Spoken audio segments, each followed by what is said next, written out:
What's going on, everybody? My name is MT, and welcome back to your news source for weirdos, a news show made for weirdos by a weirdo. And good news to my viewers out there that like to randomly make weird faces in public. You don't have to hold your finger on the screen to view Snapchats anymore. Yay! Screenshotting and recording pictures of the important life events of your friends has never been easier because now you have 2 free hands to do whatever you want in 10 seconds or less. And we all know you're gonna need that extra hand for when you accidentally receive that nude picture from a friend, you know, so that you can pray for them the right way with 2 hands to the Lord. Lord, please save my friend from her promiscuous ways. Lord, please do that for me. Or if you accidentally open one from side hoe number 5 in front of your girlfriend, you can use your 2 free hands to shrug in a flabbergasted manner like, baby, I don't know what that is. Or you could use your 2 free hands to defend yourself. Like so. Just make sure she doesn't get the eyes, because the eyes are for vision. You need the eyes for vision. And I sincerely hope that none of my viewers out there have blue eyes, because apparently, according to some science people from the University of Vermont that have way too much free time and money to make random ass connections to stuff, if you have blue eyes, you're more likely to become an alcoholic? I mean, they said they don't know why this correlation is a thing, but apparently if you have blue eyes, you have more of a chance of ruining your life with the vodka and the Sam Adams and the Jack Daniels and the Mike's Hard Lemonade. And that one's the one that'll kill you. That's the stuff. That's the strong stuff. But remember, this is just a correlation, and correlations are not facts. So, being single, being married, being divorced, having to go to stupid school plays, and the ending to Marley and Me will always be the top 5 reasons for alcoholism. And also sports, apparently. I don't watch sports, but I hear it's a pretty bad time to be a New York Knicks fan. And most of those alcoholics in America live in Wisconsin because re-church. Going to church again, re-church. We went to church this morning, we going to church again, re-church. Research shows that Wisconsin is the most drunk state in the United States of America. I know, Boston, you're upset. I know, you're title town and you deserve to be number 1. I know how you feel, but you're not that far away. At number 5, you're still pretty drunk yourself. High five. I gave you a thumbs up when I asked for a high five. I'm drunk. No, I'm not. Now I know why they say, park the car in Harvard Yard, because where else would a drunk Bostonian park their vehicle? Then again, I would choose a drunk Bostonian driver over a sober one. Any day. Just kidding, do not go out and drink and drive, or else you might accidentally decorate tree bark with your blood, or, get pulled over or something. And remember, if you get pulled over, never talk on the phone as the cop approaches your door, because that's just rude. Especially if your phone looks like this, because chances are the cop might accidentally decorate that phone with your blood, much like the tree bark of earlier, because they're gonna shoot you in the brain, because they think you got a gun. But hey, let's be real. The way things are going in America, they'll probably just shoot you anyway if it's a Wednesday.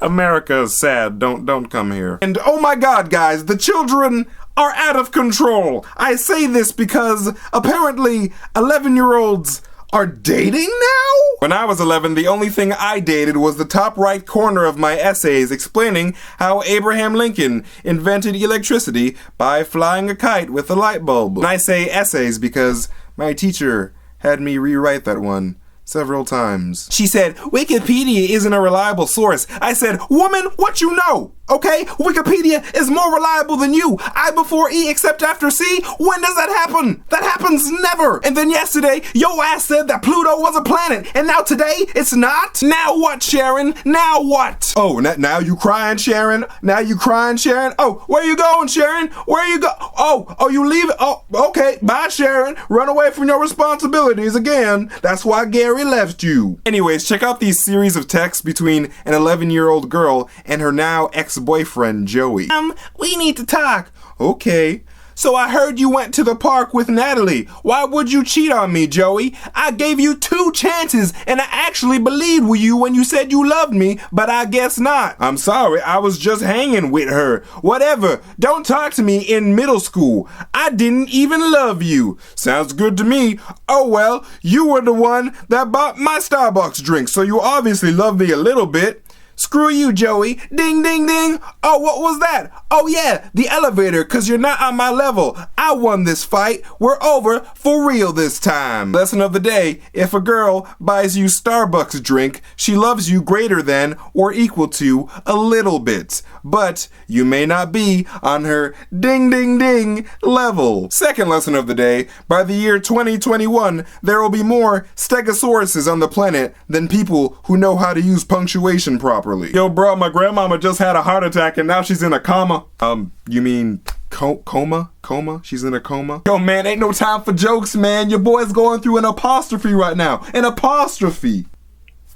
I think you want catastrophe, not apostrophe. Speaking of stupid people, I want you guys to meet Marcus Whipple, the proud owner of a 1998 Toyota Camry. Well, at least he wasn't before he stole it from a guy named Tom. And if you thought that stealing Tom's car was the end of Mr. Whipple's plans, you would be wrong, because that is only phase 1 of Mr. Whipple's whiptastic steal your whip pull master plan. Or you see, weeks later, Mr. Whipple would call Thomas and confess that he stole the car and offer to bring it back to Mr. Tom at the more than reasonable price of $200 American, an amount of money that the government of Greece would kill for right about now. And then Tom was like, okay. And then Mr. Whipple was like, good. And you better not be setting me up, okay? I called you. I'm being the Good Samaritan here. And I'm not joking, he literally said that last part. He's being the Good Samaritan after he stole the guy's car. But then again, if he left $200 on his driveway instead of his car, this would have never happened. But it turns out that double-crossing, backstabbing bastard Tom did call the police, and Mr. Whipple was arrested. And I really hope that Mr. Whipple goes to jail and has a cellmate with 3 nipples that likes to beat him up, so that crippled Mr. Whipple's triple nipple booty ripple can be a thing that happens. If that's the case, you better have a get-out-of-jail-free card, because, forget it.